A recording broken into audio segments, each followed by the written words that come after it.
لله منشئ الخلق من عدم ثم الصلاة على المختار في القدم مولاي صل وسلم دائما أبدا على حبيبك خير الخلق كلهم فلي الصلاة والسلام عليك يا سيدي يا رسول الله وعلى آلك وأصحابك يا سيدي يا حبيب الله الصلاة والسلام عليك يا سيدي يا رحمة للعالمين وعلى آلك وأصحابك يا سيدي يا خاتم النبيين.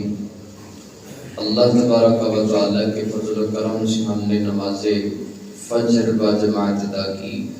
درس قرآن میں ہم سب شرکت کر رہے ہیں. میرا اللہ ہم سب کی حاضری کو اپنی پاک بارگاہ میں قبول فرمائے.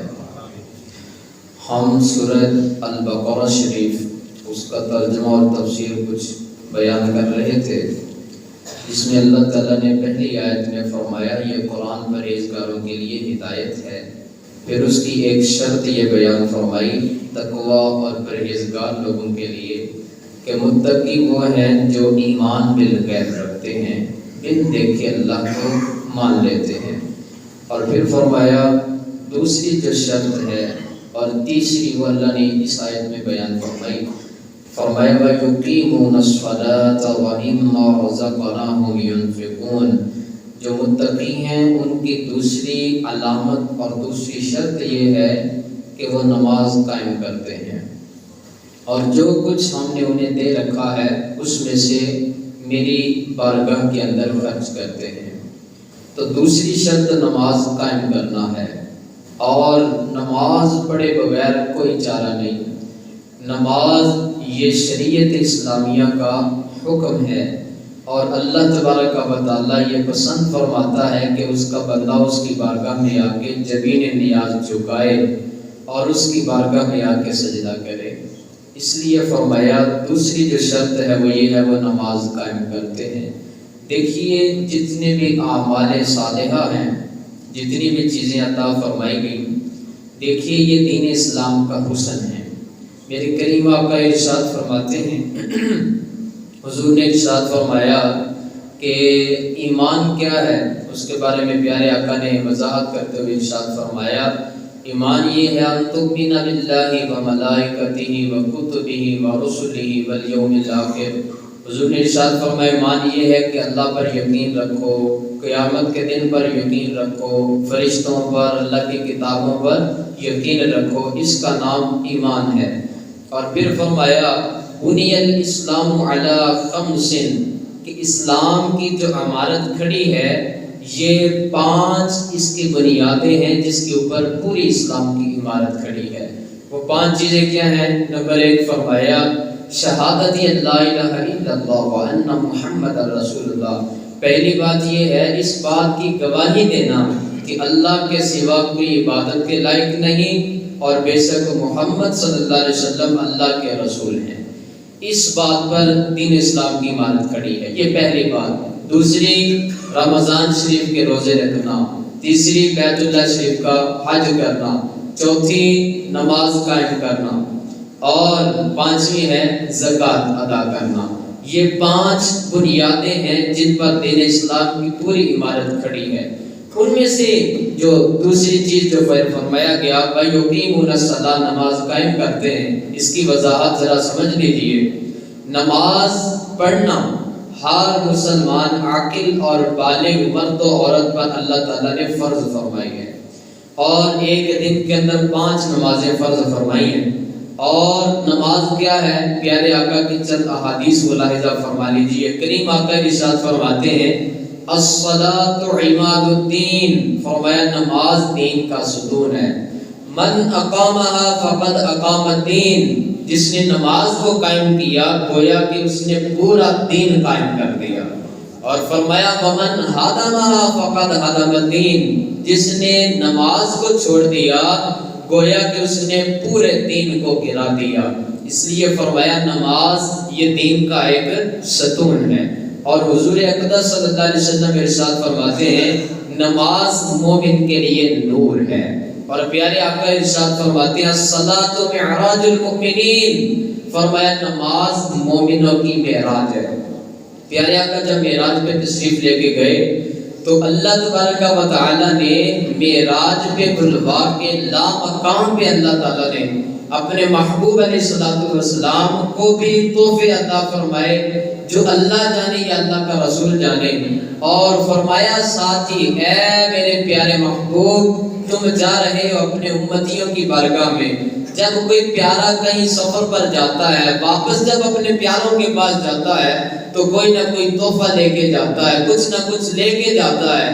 تم سے میرے بندے پوچھیں گے کہ اللہ کی بارگاہ میں گئے تھے ہمارے لیے کیا لے کے آئے، تو میرے کریم آقا صلی اللہ علیہ وسلم کو سرکار کو اللہ تعالیٰ نے فرمایا میرے حبیب یہ 5 نمازوں کا تحفہ لیتے چلے جائیے، آپ میری پاس تشریف لائے، یہ آپ کی معراج ہے، آپ کی امت نماز پڑھ لیا کرے گی، میں انہیں معراج کی لذت عطا کر دیا کروں گا۔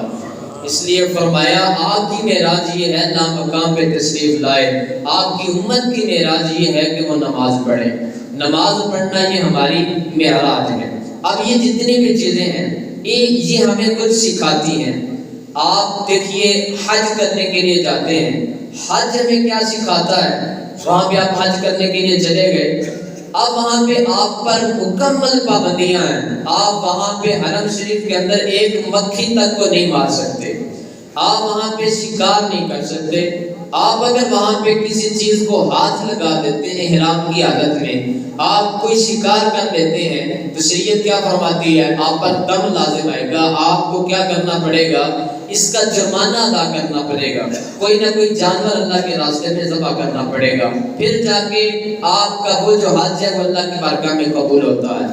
وہاں پہ آپ گئے، جانور تک، چرند پرند اور حتیٰ کہ درخت تک ہر ایک چیز کو آپ کے ہاتھوں سے امن مل گیا۔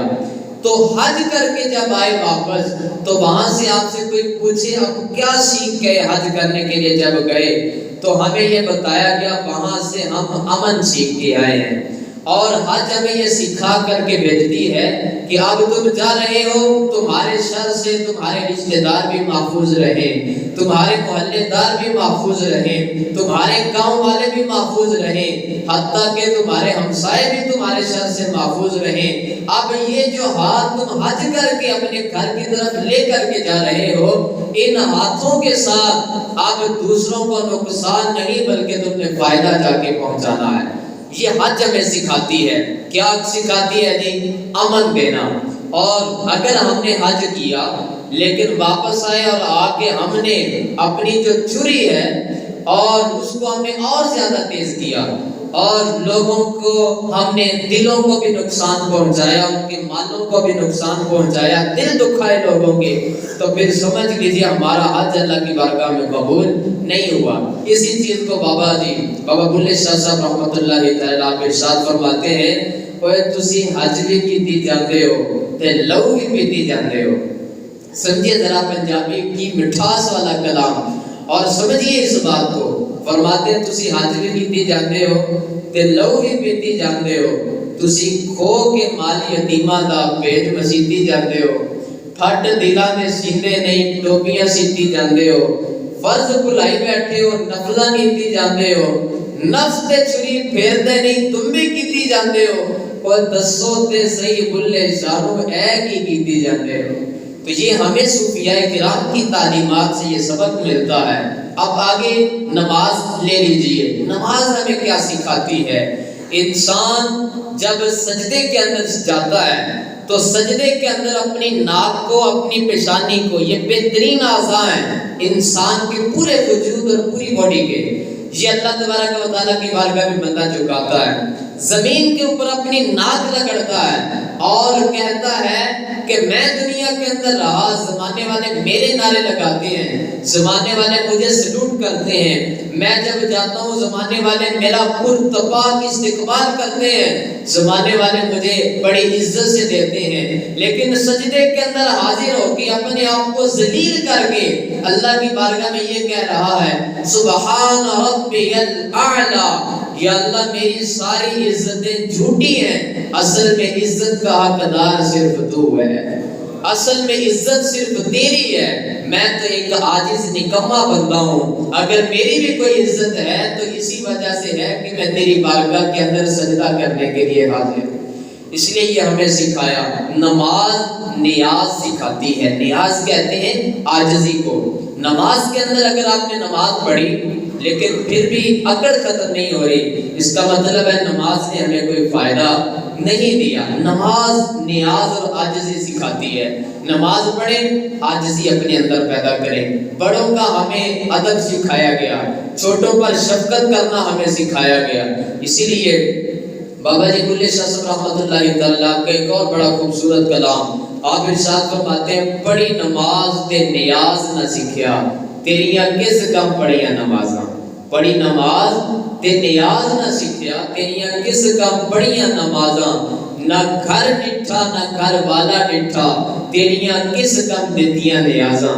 بندہ جب کسی کو جانتا ہے تو کیا کرتا ہے؟ اسے تحفہ دیتا ہے، اچھا لگتا ہے۔ اگر آپ کسی کو جانتے ہی نہیں ہیں، کسی کو آپ نے دیکھا ہی نہیں ہے اور پھر آپ اس کو تحفہ بھیجتے ہیں، ہے نا عجیب بات۔ فرماتے ہیں نہ گھر ڈٹھا نہ گھر والا ڈٹھا۔ گھر والا کسے کہہ رہے ہیں؟ گھر کسے کہہ رہے ہیں؟ ذرا سوچئے اس بات کو۔ بابا جی بلے شاہ صاحب فرماتے ہیں گھر جو ہے ہمارا، نہ گھر ڈٹھا نہ گھر والا ڈٹھا، ہمارا گھر والا آمنہ کے لال ہے۔ پیارے آقا صلی اللہ علیہ وسلم کی ذات ہے، ہم نے دیکھا نہیں۔ کہتے نہ گھر ڈٹھا نہ گھر والا ڈٹھا، تیریاں کس کم دتیاں نیازاں۔ علم پڑھیا تے عمل نہ کیتا، علم پڑھیا تے عمل نہ کیتا، تیریاں کس کم کیتیاں بازاں۔ بلے شاہ پتہ تد لگ سی جد چڑی پھسی ہتھ بازاں۔ اور فرماتے ہیں آپ نے کبھی دیکھا ہو جب چڑیا وہ باز اور شہید کے پنجوں میں جکڑی جاتی ہے پھر اس کا کوئی پرسان حال نہیں ہوتا۔ بتایا یہ گیا یہ صرف جھوٹے تمہارا تکبر ہے، جھوٹی تمہاری انانیت ہے۔ نماز تم نے پڑھی ہے، نماز سے نیاز سیکھ کر کے جاؤ۔ نماز پڑھی ہے، نماز سے یہ سیکھ کر کے جانا ہے کہ ہم نے اپنے اندر عاجزی کو پیدا کرنا ہے۔ اور جو تکبر ہمارے دلوں کے اندر موجود ہے، جو حسد ہمارے دلوں کے اندر موجود ہے، جو بغض ہمارے دلوں کے اندر موجود ہے، اس کو ہم نے باہر نکال کر کے پھینک دینا ہے اور اپنے اندر ایسی عاجزی پیدا کرنی ہے۔ زمین کے اوپر چلنے والا، کلمہ پڑھنے والا ہر سنی عاشق رسول، اس کے ساتھ ہم نے محبت کرنی ہے اور اس کے سامنے ہم نے اپنا سب کچھ پیش کر دینا ہے۔ اس لیے یہ نماز ہمیں کیا کرتی ہے؟ یہی چیز سکھاتی ہے۔ اگر نماز سے ہم نے یہ نہیں سیکھا نیاز اور عاجزی تو پھر سمجھ لیجئے کہ نماز پڑھنے کا کوئی فائدہ نہیں ہے۔ اس لیے اللہ تبارک و تعالیٰ اپنے حبیب کے صدقے ہمارے اندر عاجزی پیدا فرمائے۔ اللہ تبارک و تعالیٰ کے محبوب ارشاد فرماتے ہیں جو بندہ عاجزی کرتا ہے، کیا کرتا ہے؟ عاجزی کرتا ہے۔ عاجزی کہاں تک لے کے چلی جاتی ہے؟ پیارے آقا ارشاد فرماتے ہیں جو عاجزی کرتا ہے اپنے آپ کو دوسروں سے اچھا نہیں سمجھتا، اپنے آپ کو دوسروں سے بڑا متکبر نہیں سمجھتا۔ پیارے آقا ارشاد فرماتے ہیں جب وہ عاجزی کرتا ہے اللہ کے فرشتے اس کی گردن کو پکڑ کر کے اوپر کھینچتے ہیں اور دعا کرتے ہیں اے اللہ کے بندے، اللہ تیری عزت میں بھی اضافہ فرمائے، اللہ تیری عمر میں بھی اضافہ فرمائے۔